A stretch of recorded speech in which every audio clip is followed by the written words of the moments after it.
3443. We need to address the interior. Welcome back. You're on the BART. Next stop, Rob Leonard and the Crosby Show. The D-line trenches.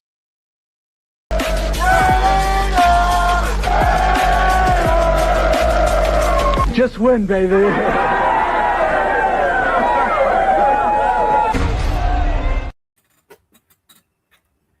Dang, Pizzle. What up, man? How you do? On the BART. Hey, you've been riding the BART for about a week and a half now, right? Right. Yeah, I appreciate it, man. Welcome to the BART, man. You on the BART, the Bay Area Raider Talk. Man, this your host, Black the Quarterback. And I'm with my nizzle, the shizzle, Fizzle, Washington. You know? So, we've been doing the series, Commitment to New Excellence, where we've been talking about how our road back to prominence, getting the Super Bowl. How do we get back to the Super Bowl? Been talking about winning the championship from the top down, not the player up. But today we talking about the D line and the new defensive coordinator, Rob Leonard, which was a surprise to a lot of people. But after getting to know a little bit about him, I feel confident that we're going to be good. So I guess one of the main things is 3-4-4-3. We're going to talk about that. And he's going to clear it up today. So this is our first stop. We talk about the Las Vegas D-line. They finished last year with an overall PFF grade of 60.3, ranking 22nd in the league. While the unit improved from the 30th place finish in 24, they continued to struggle with consistency, and they had a lot of problems in the secondary. That's why we said we need another safety. But you know, Maxx Crosby, he still was the man on defense. And he had the highest PFF grade of 79.7.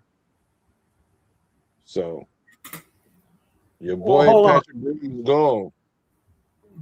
And they brought in Rob Leonard. And let's see.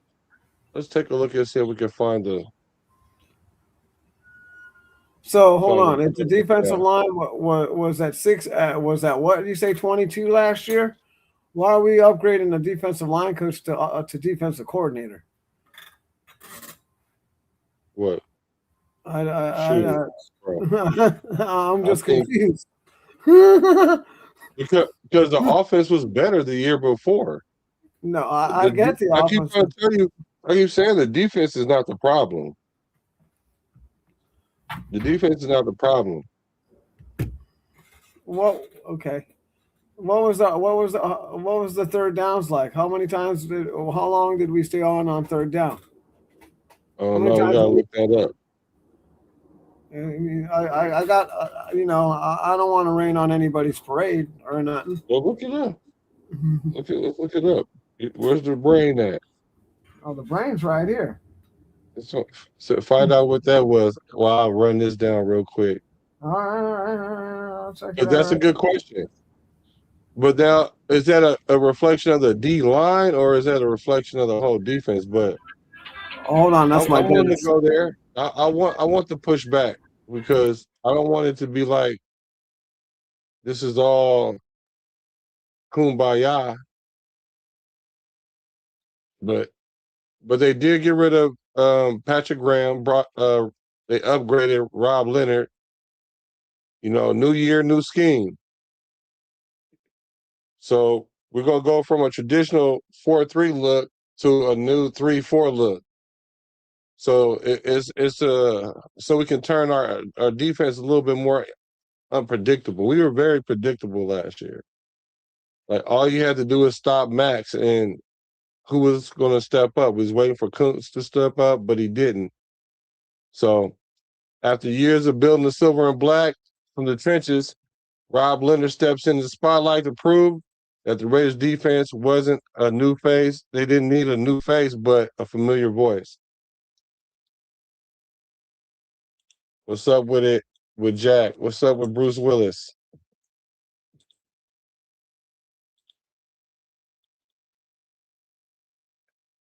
You got it yet, Pizzle?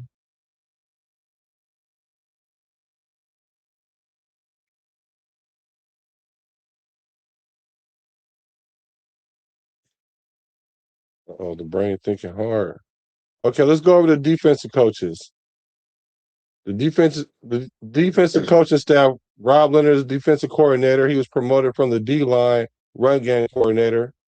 Joe Woods is the passing game coordinator with the defensive backs. Al Holcomb is the senior defensive assistant. Travis Smith is the new deep line. He's just a new D-line coach. That's going to be important. I think that's going to be an important position this year.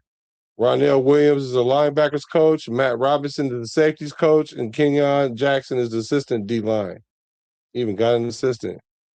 And Steve Ferenc is the defensive assistant.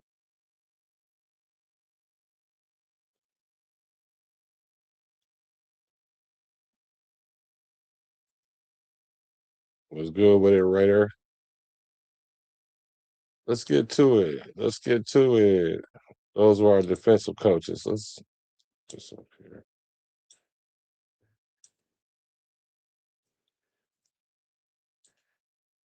Because a lot of people are wondering why we chose to go with Rob Leonard. It's a legitimate question. We did hire from within. He interviewed well. He was prepared.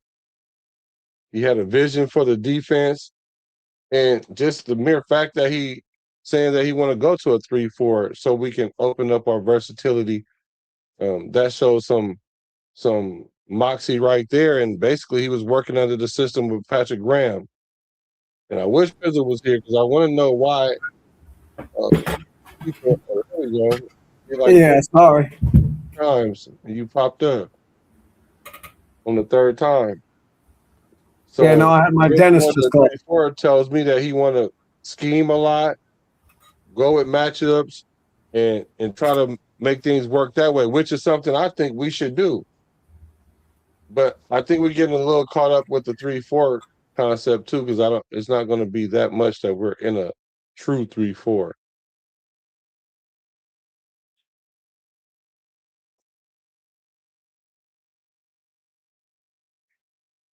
Yeah, but Rob Leonard, he's been with us since 2023 though.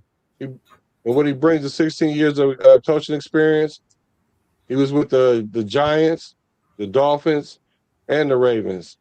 He was under Tom Coughlin with the Giants.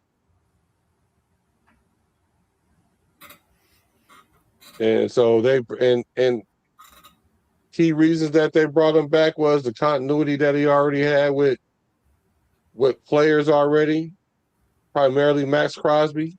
Season was a tough ride for them.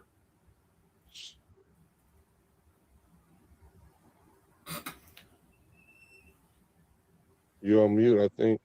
No, I'm not on mute. I'm good. I'm sorry. Okay. Oh, okay. And then and I watched the interview, and I like what I seen. He seemed like he's prepared. He seems like I'm gonna play the video for you and let you see what he say about the whole 3-4 concept and what it's like to be a Raider. And that's what I kind of take the man at his word because it seemed pretty sincere to me.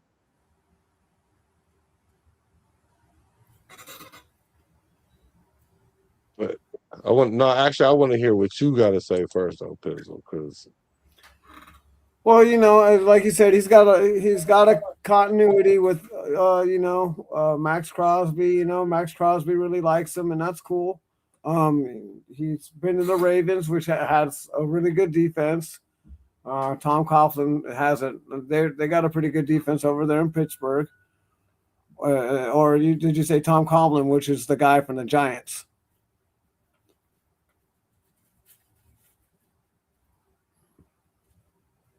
Yeah, I forgot that might be before a few people time, huh? Yeah. So you're talking about the Giants? No, Tom Coughlin. Yeah, that's from the Giants, right? Yeah.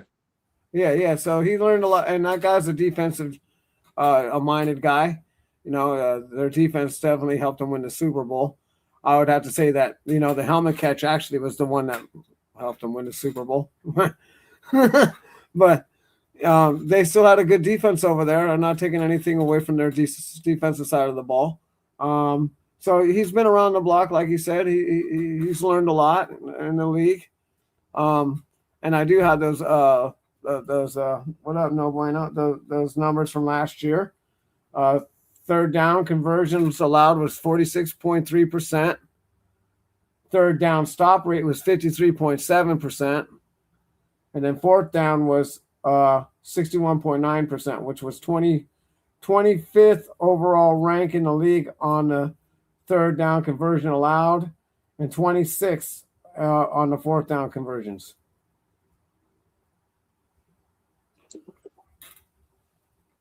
And then the success rate on the 3 and out was 44.2%. So we had a pretty good. That was a pretty good defensive line. I would have to say last year, they were able to get in there a little bit and get what they needed to get done. But last year was last year, and this year is going to be this year. And hopefully, he's able to come in here and bring in another defensive line coach that could coach these guys up and run the scheme that we want to run. I like the 3-4, but we just have to get people that go along with that system, that can play in that system, because every system's different, so instead of being lined up on the outside like Crosby's used to be, he's going to be more on the inside, and so is Koonce. So they're going to squish them a little bit more together. At least that's what and then they're going to bring the linebackers more, the two linebackers on the outside up. So it's just going to be a little bit. There's going to be a learning curve, and like you said, it's going to be that's just our base defense, right? So we're going to probably run that, probably not even a third of the time. We'll say maybe 25% to 20% of the time we're going to be in that defense. Yeah, they sat down. Eric Allen, the Hall of Famer, sat down with him, and he addressed that very thing. Check it out. In the books already about the upcoming draft, but the most important thing I think for the defensive side of the ball is a possible change to 34. And I mean, it's like we have so many sub packages now that if the nickel's in, it's basically a 4-2 anyway. But talk to us a little bit about how you, personnel-wise, have to look at a club if you are talking about going to a three-man front. Yeah. Well, like you said, 70% of the game is sub any way you cut it. So 70% of the game, everybody's in 4 down and doing the same thing and trying to accomplish it. It is what it is, whether he's a 9, a 6, whatever. Yeah. But in a simple form, I mean, at the end of the day, you can play 4 guys on the line, 5 guys on the line, or 6, which is cool. And if we play 5 on line and either guy could go, that's 3-4. If one guy's going, that's 4-3. So what's the difference? We're going to do what we have to do to play good football. It's kind of that simple. Right. You know what I mean? I don't see it being a drastic change of personnel, but it is a starting point of what we will be, and we'll evolve like everybody else does.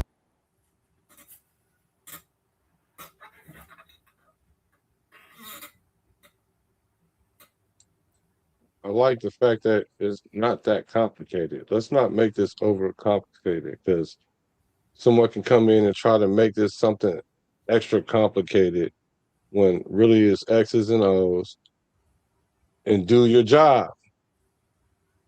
So he said it himself. He's going to run all kind of packages and schemes. That's something that we've been pretty dismal at, because our defense was pretty vanilla until last year. And we did mix it up a little bit on defense, which did pretty good for a first-year defense that they threw together, in my opinion. So what you think about his comments about the 3-4? Well, yeah, it makes sense. Like you said, there's not going to be too much of a personnel difference, right? You just got it. It's whether or not the players can adjust to to where they're going to be at, And I think that it's not like, it's not something that's terribly difficult to but it's just one of those things that people are going to have to get used to. They're going to have to figure out where they're going to be, what their assignment is, who they're going to block, or how they're going to rush, who's going to block them. All these little things, like you said, scheming up and all of that. These guys are going to have to figure out how they fit. And there's going to be a little learning curve, there's going to be a little learning curve. But isn't one of the good things about keeping him is that he already know who these players are since the personnel isn't changing up that much? Well, yeah, I mean, we're not going to go out and get rid of everybody and try to bring in a whole bunch of, people. Right now, they're gelled together, right? We talk about continuity. This defense pretty much knows each other. They've been together for a few years. Right. We got a newbie guy coming in this year, but for the most part, these guys have been around for the last 2 or 3 years. Yeah, that new D-line coach, Travis Smith, is going to be crucial. So that's always the crucial guy, just like the offensive line coach is. That's where it matters, dude. Because if you don't win the trenches, then you don't win the game. That's a fact. That is definitely a fact. What's up with the chat raiders? What's up with Jack? What's up with Bruce Willis? What's up with No Bueno? What's up with the guys? All right, so this is the most important thing right here. This is the most important question. What is it like to be a Raider? That's what Eric Allen asked them, and this is what he said. Raider Nation, if you were to say, kind of at your core, what do you want Raider Nation to know about you? Raider Nation? I feel like I've always been meant to be a Raider. All right. Something about being from Pittsburgh and the Raiders. I remember coming here, going back to the old rivalry. I mean, the Immaculate Reception, the whole night. Like, I understood. You grow up in Pittsburgh, you understand the history of the game. Yeah. And that always meant something to me. I love the dark side. It's a beautiful thing to feel like a misfit toy. I feel like I shouldn't even be here. I shouldn't even be in this position. And I'm very humble and grateful to have this position. And I don't know. I feel like I belong. I just have. Cool. You know what I mean? There's a certain mentality and play style that's expected from different organizations. Right. And I tell the new players coming in all the time, I'm like, that silver and black's different. I said, we ain't running out there with, I'm not going to name many other colors, but it just hits different. And, it does. And it's sometimes fun to be disliked. Right. And that's, what I mean? So I love it. I love it. I feel like I identify a lot. Well, I was meant to be a Raider, being here and helping revitalize an organization to where it should be would be like, for a very purpose-driven person, that would mean a lot to me. Yeah. When the Raiders are on top and good, the NFL is good, man. No.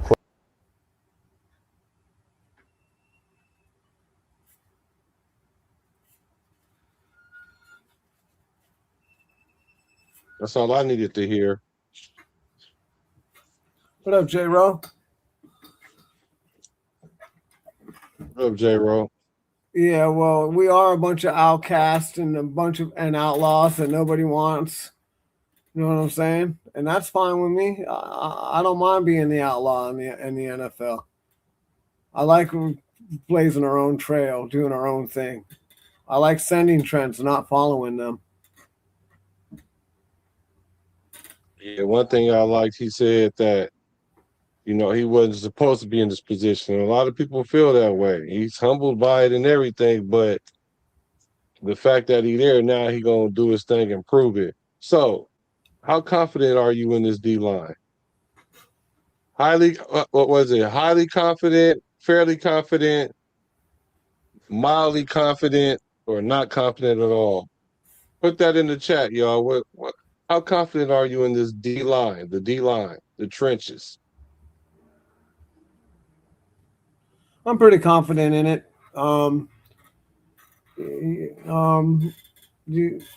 you can only coach so far, and then it becomes on the individual. You have to pretty much get it in these people's heads, these individual heads, that the guy that's across from them are not better than them, right? And that they're better than them, and that's what. And they have to preach that, and then they have to go out and they have to coach them up so they can be that, right? And then you have to just be consistently putting that in their head. You're gonna let that one guy beat you on these plays. You can't let that happen. You got to go in there. You gotta grind it in and let them know, hey, it's in these one-on-one situations, you need to be better than that other guy across from you.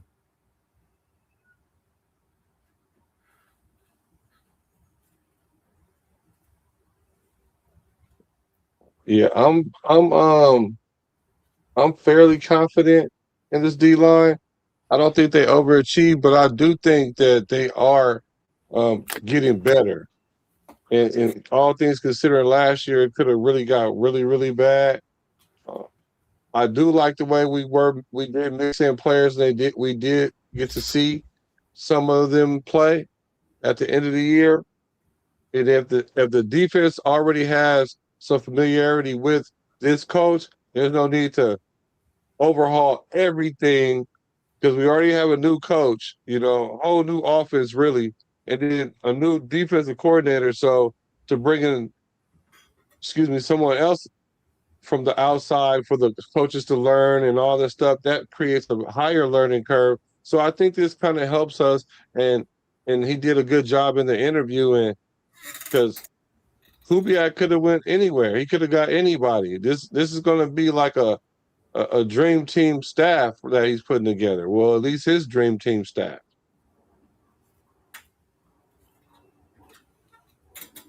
Yeah, I mean, he is building. Kubiak is building an all-star staff, and that's what we got to build if we want to go any further than where we've been, which is the bottom of the barrel. You got, it's like you said, it's from the top down. It starts up there with the organization, and then it's got to flow down to the coaches. And then even when you have great players, you got to coach those great players up. J. Rose say, I do believe that Robbie Leonard will have the defense playing with their hair on fire, mistakes and all. Hey, if you look, whether you do it right or wrong, do it at 100 miles an hour. You know what I'm saying? Whether you do it right or wrong, do it at 100 miles an hour. And we can live with that because you can make the correction, but you can't teach effort. So if I see the effort, then I'm very excited about that. All right, well, there you go, Daniel Martinez. Yeah, he said this is said every year. I agree. I was the person saying that about what people were saying last year. The difference between this year and all the previous years and the 25 years is that we're actually making great decisions from the top up and not the player from the top down, not the player up. Because we usually try to go get good players and hopefully we can will our way into the playoffs while our head office was just terrible. Our franchise was unstable.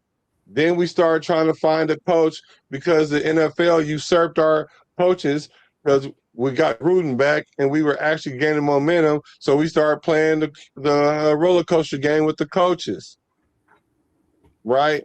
And so instability. And so last time we had stability in the last 25 years or so was with Gruden because we knew we had a good coach. We know that all those other coaches we just had weren't good coaches. We pretty sure know that Kubiak is going to be a good coach. Sure, he's not been a head coach, but I'll go out on a limb to say he's going to be a good head coach in the NFL. Better than the ones that we just saw, including this version of Pete Carroll. Yeah, Pete Carroll. Pete Carroll had a couple years. He might have turned us around slowly but surely. But, it was what it was because of Chip Kelly and differences in philosophies. So that's his fault that he didn't decide to handle that. So he's out of there. But the great thing because of that, we end up getting the #1 coach hire in the offseason. So I don't see how you guys can't be confident that we're in a different direction with our head coaches. That's why I'm doing this series, because we talked about our head office. Our head office is much better. Mark Davis is getting out of his own way now. Our GM is competent. This is probably the best GM that we had since McKenzie. So this year is different. This year is different. I'll agree with you on that GM thing. Spytek is definitely ahead of the game right now. Yeah. So the Raiders, the Raiders last year line featured a mix of veterans, and this year we're gonna have a mix of veterans and some new people. Some new people like Pay. But our rankings last year, we had 37 total sacks, which was tied for 23rd in the NFL. Our rushing defense, 131 yards a game, almost 132, which is 22nd in the league. Our PFF pass rush grade was 24th. So Crosby, he accounted for nearly 27% of the team sacks and over 25% of all pressures. But the interior rotation of Butler, Laulu, and Booker struggled. They struggled in collapsing the pocket, finishing with some of the lowest PFF grades among interior defenders. Now, let's go ahead, bro. Yeah, that's where you need the work put in at. Don't get me wrong, the edge rush is cool, but you could always just step up in the pocket if there's no pressure coming forward, right? I mean, and that's what they do. They back up, they let Max and them come, and they step up in the pocket, and then they dump the ball off. Right. And you got to get that push. I've been talking about this for a long time. That's what made Aldon Smith good. That's why we wanted to bring him over here. Oh, he was great off the edge, but they forgot about Justin. You know what I'm saying? Justin Smith, the cowboy, the guy who put the fucking pressure up the middle.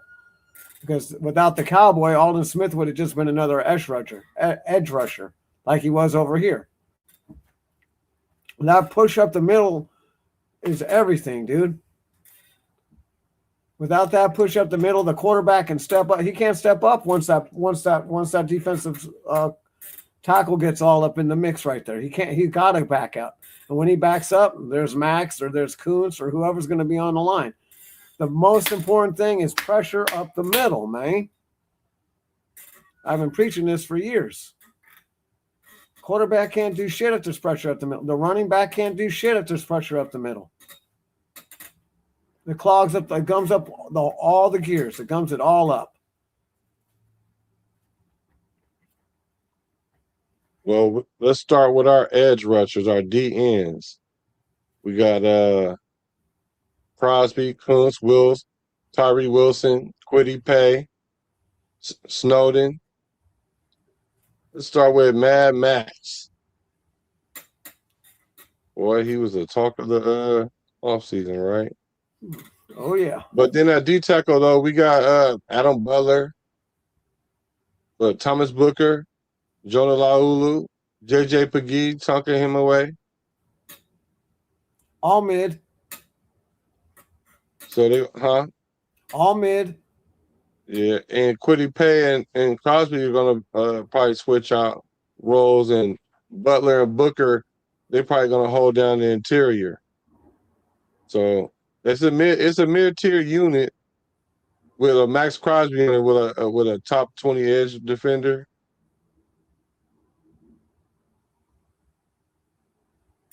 But we need some depth in the interior. We need some depth in the interior.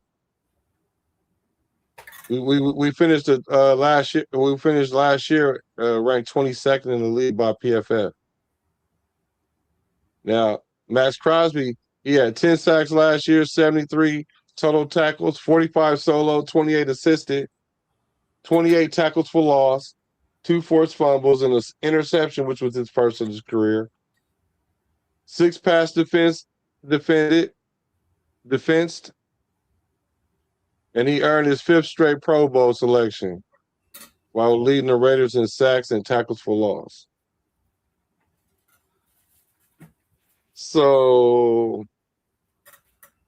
this is a lot of people. This is crazy because a lot of people they've been saying trade Maxx Crosby because of his production.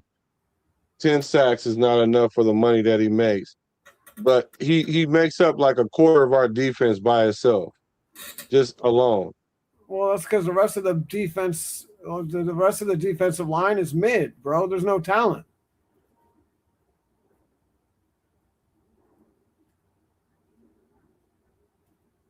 You got an all-star player on a defense that's mid, bro. On a defensive line that's mid. Of course, he's going to be doing that.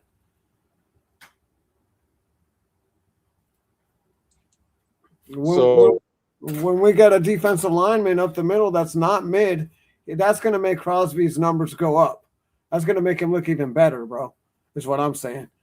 If we can get that pressure up the middle, he will look better. Right now, he's the only guy that's doing anything, and I understand his frustration, but you can't be causing mutiny. So how do you think the non Crosby trade affect the team? Well, it didn't affect the team other than we didn't get any draft picks. I think everybody admires Maxx Crosby over there, right? Everybody, all the defensive linemen look up to him. He's got a motor. He's the head of he's the face of the defense, right? And the organization on defense, right? He's it, bro. There's no one else. So he's the head honcho of the organization. So it is what it is.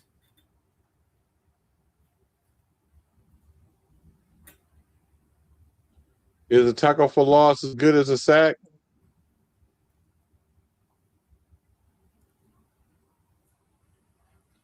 You asking me? Yeah. Yeah, no. I mean, it kind of amounts to the same thing, but are you talking about a 1 yard loss versus a 5 yard loss on a sack? Well, I think a tackle for loss is as good as, well, if it's not as good as a sack, it's like a quarter inch away from it, because that just means you disrupted the play, right? You disrupted using a run play. So, okay, that's like equivalent to a sack on a run play. So I would say yes. I'm not of the school of thought that Max doesn't earn his money because he don't have 20 sacks. Like, I'm cool with the fact that defenses have to scheme for him. Yeah. Could he be better? Probably. But if he played with better players, he probably would be better than them. He almost has no choice but to play to the level of where he at, because he still garners all the attention. Tackle for losses, that's disruptive. Anytime you have a player that's in the backfield disrupting, that's an issue. It doesn't always equate to sacks. What it should equate to is sacks for everybody on the D line. But where everybody else at eating on the D line? There was some players that did eat a little bit with their limited role. We're gonna talk about them, like Tonka. To me, I seen him get some sacks. Not Tonka, but Laulu. But we need more, like you said, we need more pressure in the middle, though. And everybody would be better, though. Yes, I would think that tackle for loss is as good as a sack, almost. What's up, Raiders Unleashed? So the whole Maxx Crosby thing, are we a better team with him or without him? Well, of course, we're a better team with him. Okay. But we have to wait and see. We have to wait and see on how his production is this year. I understand he was a little upset about last year, and getting pulled out the game. Getting pulled out a couple of games early. But that was also to protect him, because what if something bad would have happened to his knee? Then he wouldn't be ready for this year. I mean, I understand he wants to play and he wants to go get it all the time and he wants to do all that, but sometimes you have to do this shit to protect players, bro, from themselves.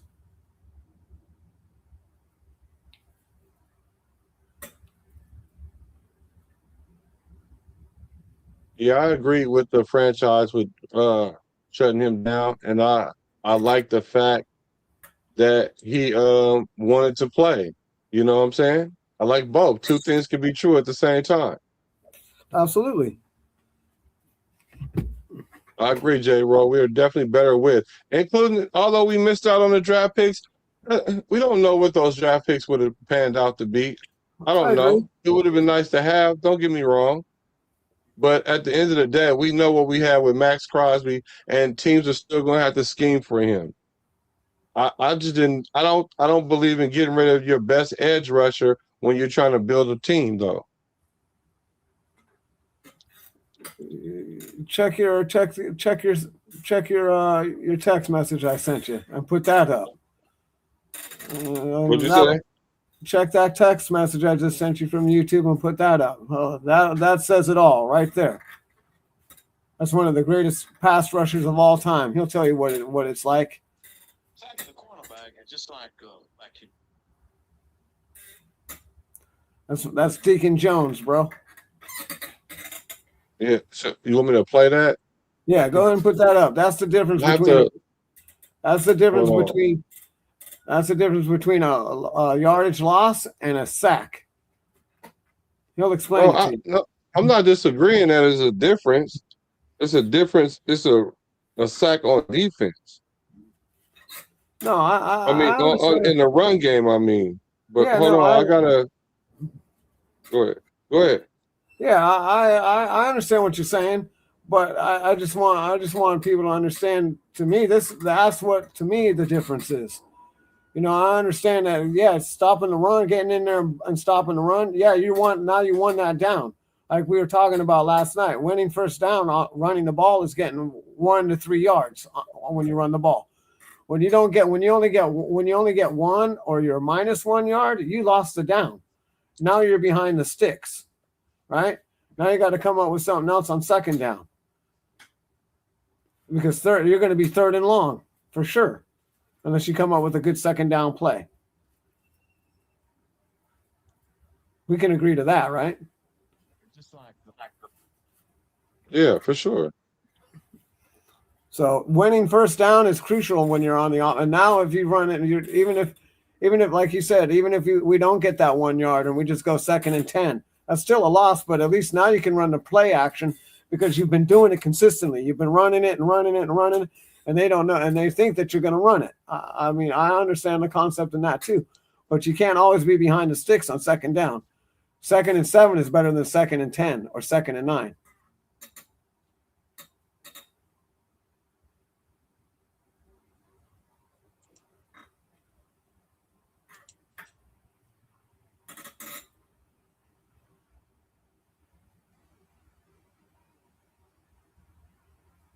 sacking the cornerback is just like you devastate a city. Can you hear it? You cream a multitude of people. Deacon Jones is one of the greatest defensive ends of all time. We can break down the film, roll the tape, and see what y'all think. Hey, the helmet slap undefeated. Bow. He gonna catch him again, though. Bow. Look, you can't do no rip move. Watch the dance moves right here. Oh, excuse me, sir. Where you going? Wrong way. I'm going that way. Then I'm getting to your quarterback, and he going down. Okay, little double team. Still don't work. He's still getting to the quarterback. He was an athlete too. 17 thought he was gonna get out of here. Give me that ankle real quick. Look at him playing the piano, getting down the line, finishing the play. You love to see it. They don't talk about his moves enough. Watch this. Swim to the inside, swim back outside, tackle done. Don't know what to do. Friend talking to you ain't getting out of this. Come here. Look at that rip move on the tackle. Drop the tackle off. Now go get the ball. Thank you. Drop the ball. Pick it back up. We're going to try to score, but they got us. Talk about his sacks, but he was a dog against that run too. 23, you ain't getting nowhere, bro. This is TFL. Then the Packers try to pass. One-on-one versus a right tackle. Disrespectful. Get off me. Get on the ground. Then I'm getting to the quarterback, and it's over. Nah, he just played with a different level of physicality. Grab the quarterback, pick him up, spin him around, slam him into the turf 13. Like, yeah. Did I really deserve all that? They left him unblocked, so he's going to tackle the pulling guard, then strip the running back. He different. He never scored, so we got it on the turnover. Superman dive, strip the ball. Yeah, let me get that quarterback. You don't need that. Moral of the story, triple team. That's the only way you're going to stop that. Rest in peace to Deacon Jones. That's what the fuck I'm talking about.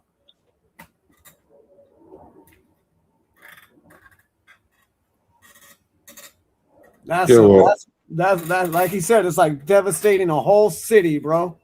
You're coming through there like that, you're smashing a whole team, bro. That's how Howie Long used to do it too. He come up that helmet slap, fool. They had to ban that shit. Howie came through, they had to ban it after Howie was smacking fools in the air hole.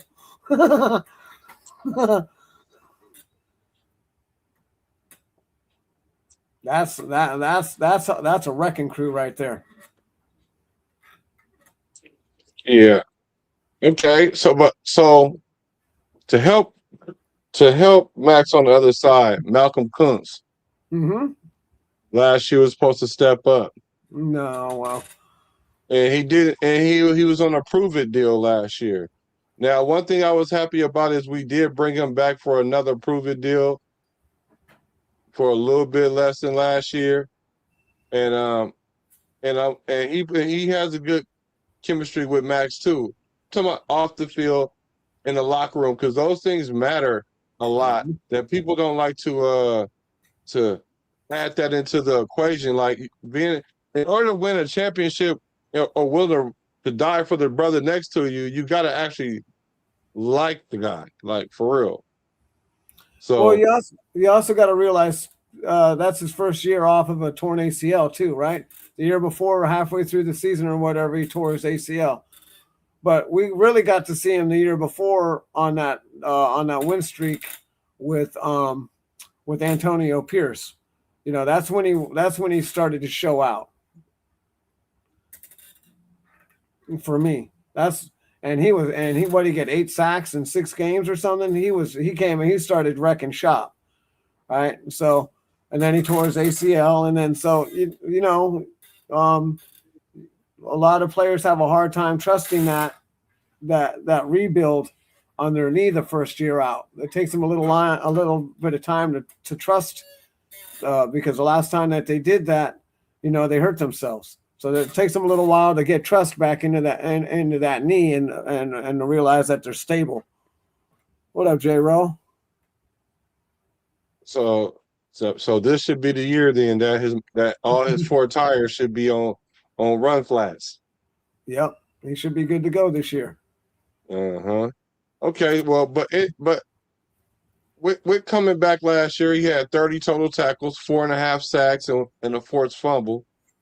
But he definitely successfully came back after missing the 2024 season due to the knee injury. But throughout 17 games, he remained consistent in the rotation. He got 35 quarterback pressures and 8 hits. But he earned himself a $11 million extension for another year. So we still, we believe in you. And like Pizzle said, we saw what you are, and we understand that it takes you some time to get some confidence back. And with this new scheme, we may see another version of Malcolm Koonce. Oh yeah, I'm all in on Koonce. I like Malcolm Koonce, dude. He's a dog, as we'd say. He's a dog. He's a dog. Now, if you want to talk about, number 9, he showed up last year. Tyree Wilson, he showed up a little bit last year. He got a safety, right? Help us win a game, right? Which was probably his best play of his career here as a Raider. And, I'm pulling for the guy, but, he's got to put some effort in, bro. He's an extremely high draft pick. We picked somebody that we didn't need because we already had Koonce, and I guess they were going to push Koonce out the door and bring in Wilson. But I just think that was a bad pick overall. I'm not the only one who thinks that. But yeah, Tyree Wilson. Whew. He's a controversial player on our team, but he's definitely in our rotation. That's a good thing about he stays in our rotation. He played 17 games last year, 35 combined tackles. He had 4 sacks, 2 forced fumbles, and a fumble recovery. So he recorded 3.5 and then 4.5 sacks in each of his first 3 professional seasons. Let's see. Yeah. So he hasn't really lived up to his hype. Yep. So the question is Tyree a bust? I'm not ready to write him off yet. This year's gonna determine it for me if he's a bust. Because this is gonna be his third or fourth year? His fourth year? Yeah, so we're gonna figure out if he's any good this year and want to pick him up on his fifth year option, or if we're gonna show him the door, like we just showed Zamir White. If you're not, it is what it is. He's got, they all talk about that arm length. It's great to have that arm length, but if you don't know how to use it, it don't do you no damn good. If you can't get off the ball, I understand he had this foot issue the first year. He's a little slow off the ball, but man, you should be working on that in your off season. I don't know what these guys do in their off season, but whatever they do, they don't do anything to make themselves any better. I'll tell you fucking that.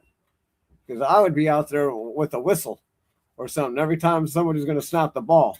I want to hear that shit. You got to be able to get off the ball quick.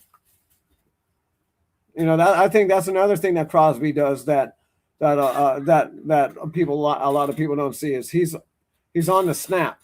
He's quick off the snap, bro. And to be a dominant player in this league, that's what you have to do, especially on the defensive side.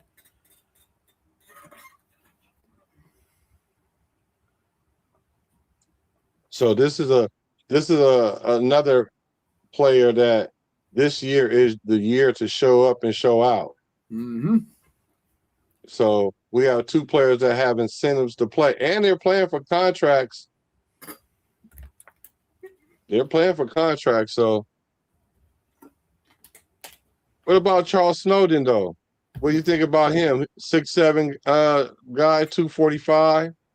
Another guy known for his length and his reach. He came from the practice squad, and he ended up being a rotational player, and he ended up becoming a reliable depth piece in the pass rush. He played 15 games. He started 9 games, had 28 tackles, 17 of them solo, 3 sacks and an interception, and 2 pass deflections. Oh yeah. That dude kind of shined. That guy kind of shined last year. I know who you're talking about now. Yeah, he had a pretty good year for being coming up off the practice squad. You know what I mean? I think he excelled over my expectations from that. He came up, got that crazy ass interception. That was a crazy interception, dude.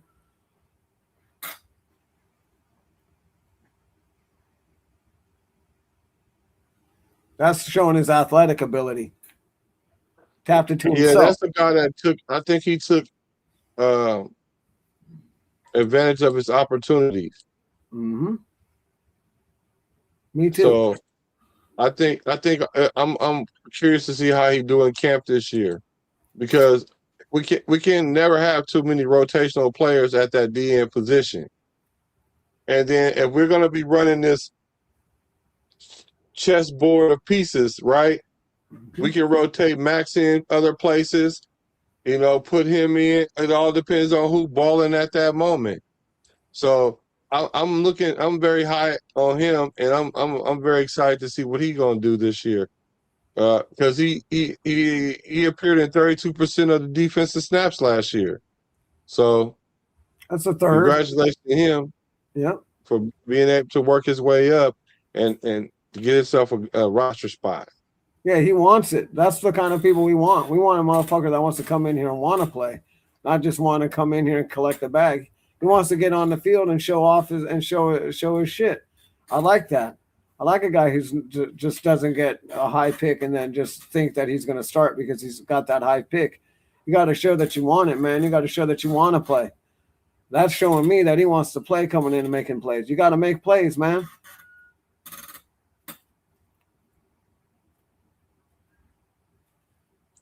Okay, here's a guy I didn't know a whole lot about.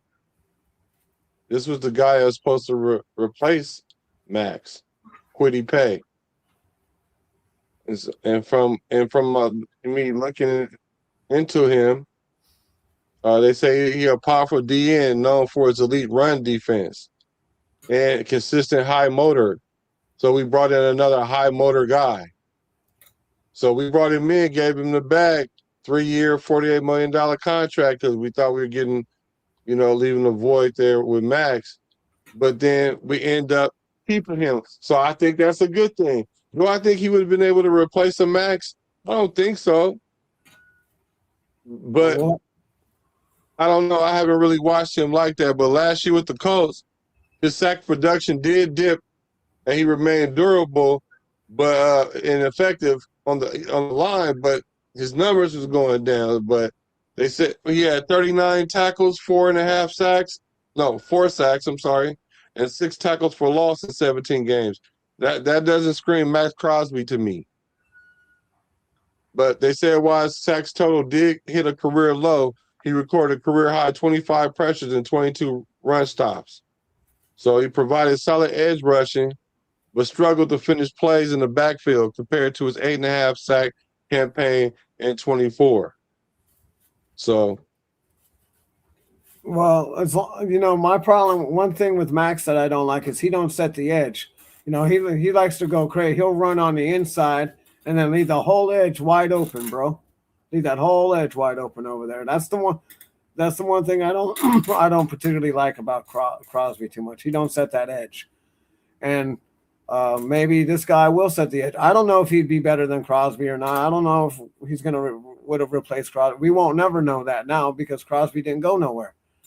As of right now, I don't know what's gonna happen. If something else could happen, and they're gonna, anything could happen at this point. I don't know. But no, those doesn't sound like, those don't sound like terrible numbers, but they don't sound like awesome numbers either, Those sound like mid numbers to your boy. But he does have a high motor, right? And it also depends on, like I said, the rest of the line. Like maybe he was the best defensive lineman on the team, and they're, crippling him. I mean, I don't really watch too much of the Colts, so I can't say. Right. Yeah, but his bull rushing style, he's saying he's willing to play anywhere on the line to, create a matchup. So he's kind of versatile. Hey, chat Raiders, make sure y'all put in the chat y'all area code where y'all representing the Raider Nation at. We need to know where y'all at because, the earth is our turf. You feel me? So put in the chat, put it in the comments where y'all in from, where y'all hacking in from. So I think it's a plus that we got him though, right? Like I said, for depth, like the Eagles had depth. Yep. You got to have depth on the defensive line, but the problem is with Maxx is he never wants to come out of the game, bro. So how do you have depth for a guy who don't want to come out of the game? But that might have to change this year because we already spent that money on this guy, right? We paid him $48 million, and don't get me wrong, we're paying Maxx big money too, but there's gonna something's gonna either that or he's gonna line up and go on the rotation with Koonce on the other side and Snowden. I don't know where he's gonna fit in, bro. That's the thing right now, right? We paid this dude a lot of money, and I don't know. We're just gonna have to see where he fits in. We have a lot of edge rushers that we definitely have a lot of depth there now, which isn't bad. But we could have spent that $48 million on Lawrence from the Giants. Yeah, that'd have been crazy work, right? That'd have been crazy work. Hey, can y'all rate the like button for me, por favor? Gonna rate that like button for us one time. We be putting in some work for this stuff right here, man. And I appreciate y'all for hacking in because I enjoy doing it. I enjoy spending time with my brother. I see the 860 Hartford, Connecticut. Okay.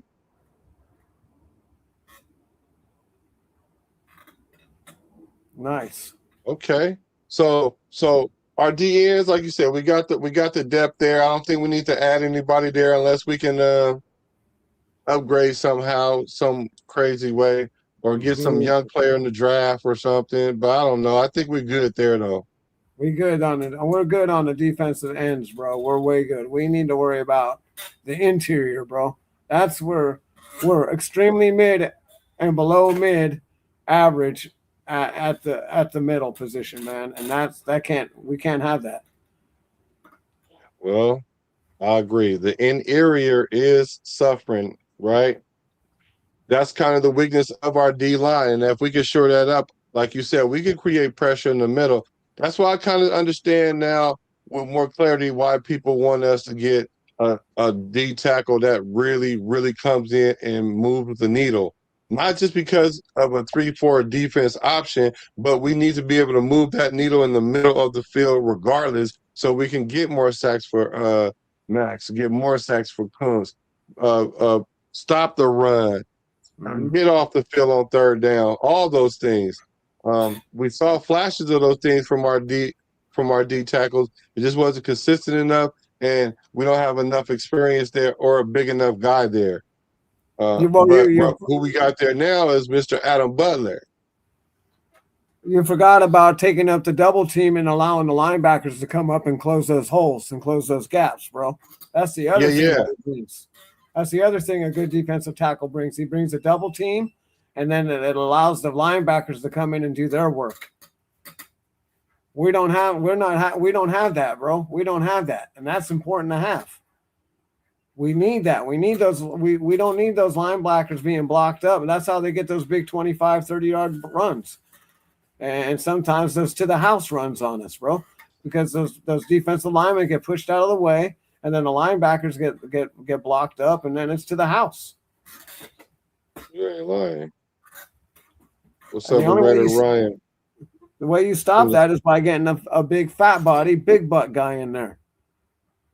From the 360. Yeah, so let me see. Okay. Weed Smoke from Vegas. Pakistan. Okay. Henderson Summerlin. You know, that's in Vegas. All right. Adam Butler, though. He started 15 games for the Raiders last year before he had a bicep injury that ended the season. He's he finished the year guy, with right? Huh? He's an older gentleman, right? He's kind of up there in age, right? Yeah, I don't know how old he is. I can find out. I think he's a little bit older gentleman. Well, he finished the year with 50 total tackles, 20 of them solo, 19 total pressures, a fumble recovery, and 1 sack. But, you know, he was primarily a run-stop defender. Mm-hmm. Let me see. Okay, Google. How old is Adam Butler from the Raiders? Adam Butler is 32 years old. It's 32. Yeah, see, he's gotten up there in age for a football player, bro. For a defensive lineman, anyway, DT. Yeah, that's true. So he is getting up there. Yeah, he's 32. You know, he's good. I'm not clowning him or nothing, but he's done his job, bro.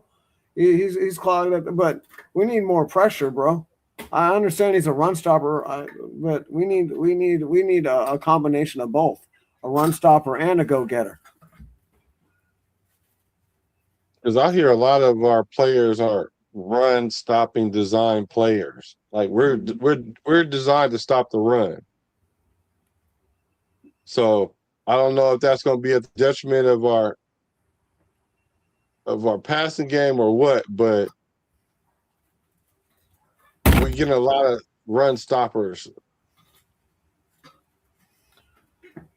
And then our next guy in the interior was Thomas Booker IV.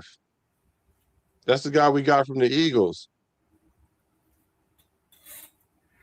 He was a key interior presence. He started 13 of the 17 games. He was a reliable starter for the Raiders defensive line, recording a career best 44 tackles, 23 of them solo, but he did not register a sack. He was active in disruptive plays.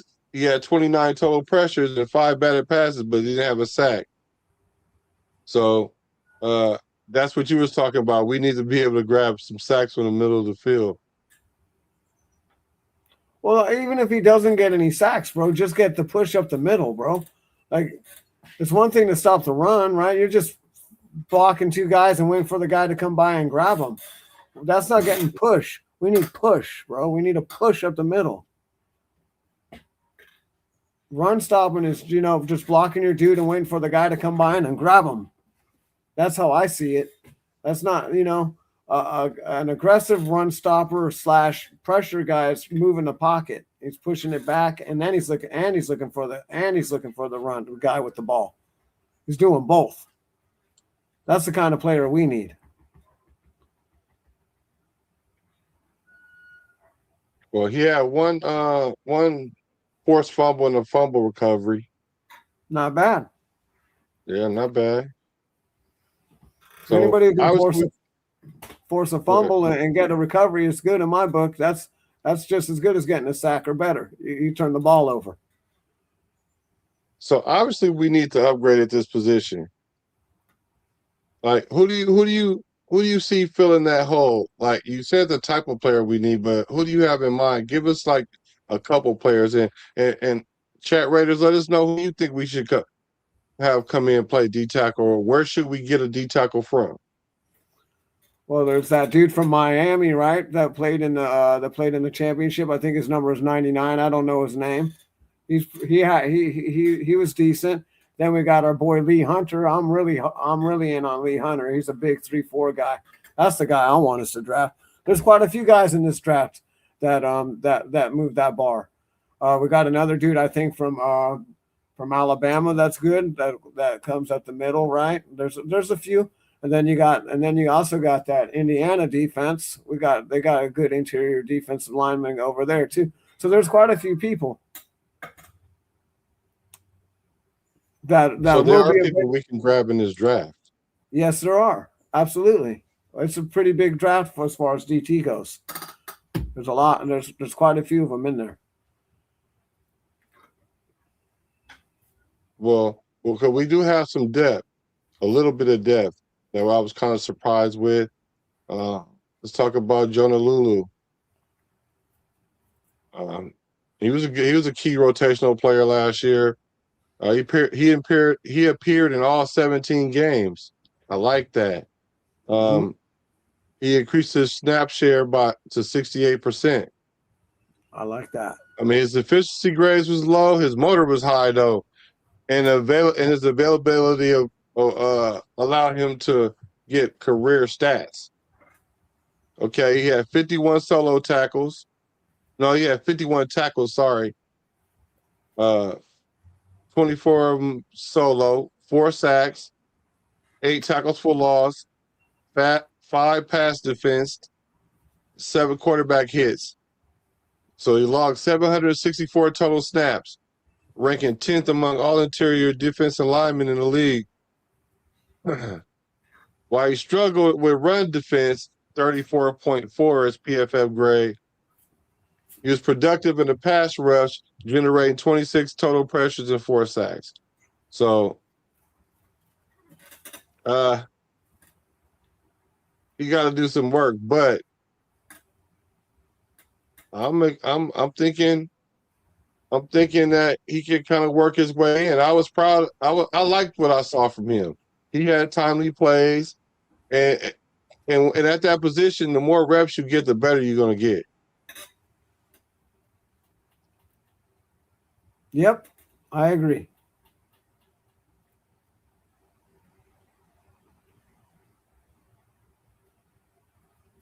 Oh, he said, we forget we got Laki Tassi on the practice squad. That's true. Yeah, we went over this the other night, though. A lot of people think that, he's not ready for that. But I don't know. We can put him out there and give him a chance. What's the worst that can happen? That's the way to find out, huh? Yeah, throw him to the wolves. All right, We got anything more on there? We got any more other guys? Yeah, I got 2 more. JJ Pegues and Tonka Hemingway. All right. We'll run. Let's see what Tonka got going on here.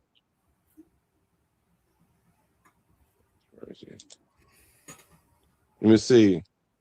Tonka, he was a key rotational piece too. I like that. I liked him. He was our 6th round pick in 2025. He's known for his versatility for at D tackle and short yards rusher. He only had 11 tackles, no sacks, 2 pressures, a fumble recovery, and played 155 snaps. He's a reserve interior lineman, and he came in primarily to stop the run. You know, he had a defensive grade on PFF 40.4. He just was pretty much inconsistent. But he was one of those guys that on defense that could score on offense. So he's kind of like a gadget player. So, you know, he might can find something in there for us. But I'm not relying on him to be like a rotational depth player to get after the quarterback like we need him. So I see where we're going to need some depth there. So the question is he serviceable? Yeah, he's serviceable, but like you're saying, he's got to step his game up a little bit. And like you said, the more he plays, maybe the better he'll get.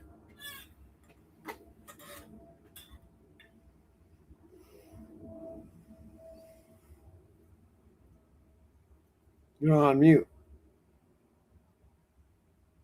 I'm glad you told me before I got started. Then we got Tonka Hemingway. He was our 4th round pick. He was a rotational depth player. He played 9 games, had 4 sacks, 9 total tackles, a fumble recovery, and a pass deflection. They say he was a healthy scratch for 8 of the games. That was Pete Carroll. Don't want to let the young man play. Mm-hmm. And he showed high efficiency by recording 4 sacks in his limited play. I like that, especially coming from the interior. Yep. I like that too. So he came in late in the year and he showed up a little bit. So I like him as a rotational piece. So I think we need probably like you guys say, we need 2 super big dudes and maybe like 1 more other dude, maybe. Mm-hmm. I could see us doing that. So well, Lee Hunter, you know, we went over this the other night. Lee Hunter plays 3-4 and a 4-3 in the middle. So he's a dual player in those schemes. So we might need to go get Lee Hunter. We definitely need to get Lee Hunter at 36. Whether or not here goes last question. Can Rob Leonard get his D line to live up to the expectations?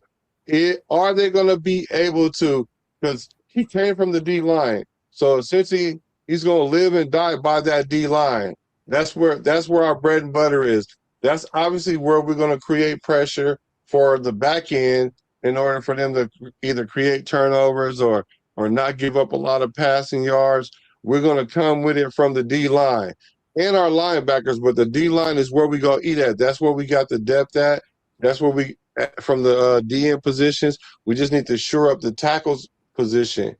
So do you think we're going to be able to turn that corner? I know it's kind of hard to say right now, but do you kind of like our infrastructure that we got going right now?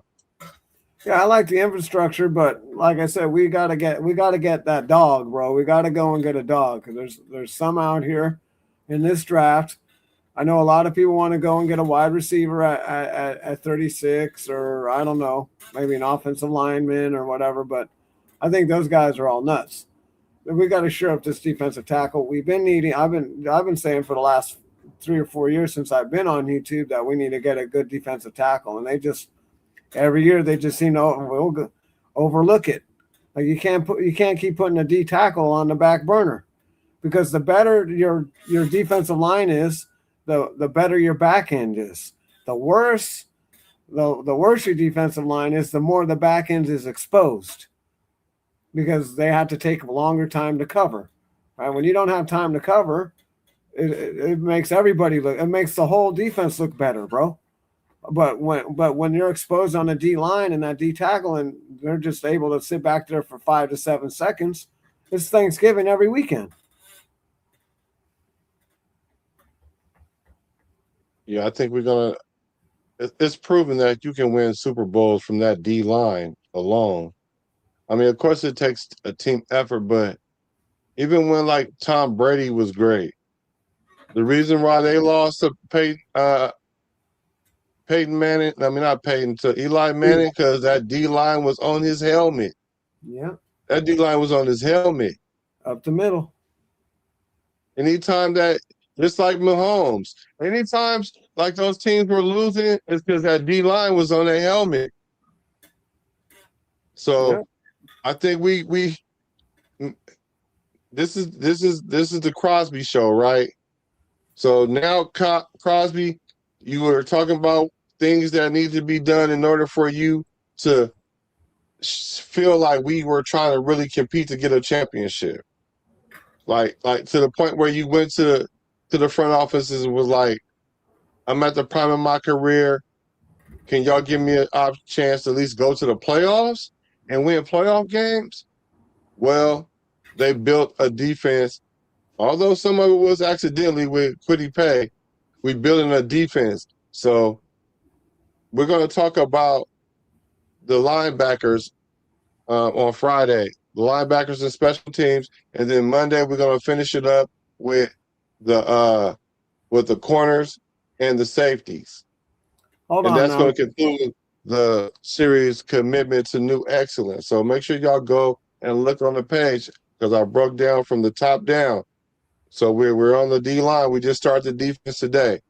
And if Hold you on. Okay, so Jim Burt single-handedly destroyed the three-peat. Defensive tackle for the New York Giants. Went in there and broke Joe Montana's back. And then he went in there and clobbered fucking Roger Craig for the fumble. Single-handedly broke the three-peat, bro. Without that, they go on for the three-peat. There's not a doubt in my mind. They would have smashed Buffalo worse than the Cowboys did. Trey Mendoza for alignment, top 5 type run game. What do you think? That's a big no. A big no? Yeah. Why is everybody so trying to trade Mendoza? So what are we going to do? Who's going to throw the ball? Who's going to be the quarterback? Kirk Cousins? What if he only lasts 5 games? Then what are we going to do? Put in AOC? I mean, I don't understand. I mean, I don't understand, man. He's there right now, and he's something that we need. I don't understand. We can get a defensive tackle at 36. We don't need to get him at number 1 or at number 5. I'm not understanding why. I'm trying to understand what quarterback they think about to come in. Who we waiting for then? Like, if we not going to get a Heisman Trophy winner that went undefeated, that won a Heisman national championship and elevated his game every year he played and got a good image and not in trouble and 6'4", 6'5", got a body player comp as Josh Allen, and I don't understand what more we need. Like, what are we looking for? Well, these guys are probably talking about Arch Manning, but let me explain something to you. If Eli Manning wasn't going to go to the San Diego Chargers, Arch Manning's not going to go to the fucking Raiders. Just put it to you like that. and they're not, and the Sanders is not like the Mannings. They could pull that off. No, they couldn't. And it's a shame because we all know Shigura was a better than, a 3rd or 4th round pick or wherever you went at. It was just, but like you said, the Mannings are football royalty, and I don't see that. They don't even like to do the game on Monday Night Football when the Raiders are playing, let alone let their nephew or whatever come on over here and try to and quarterback over here. I could not ever see Manning coming here. I just don't see it in our future.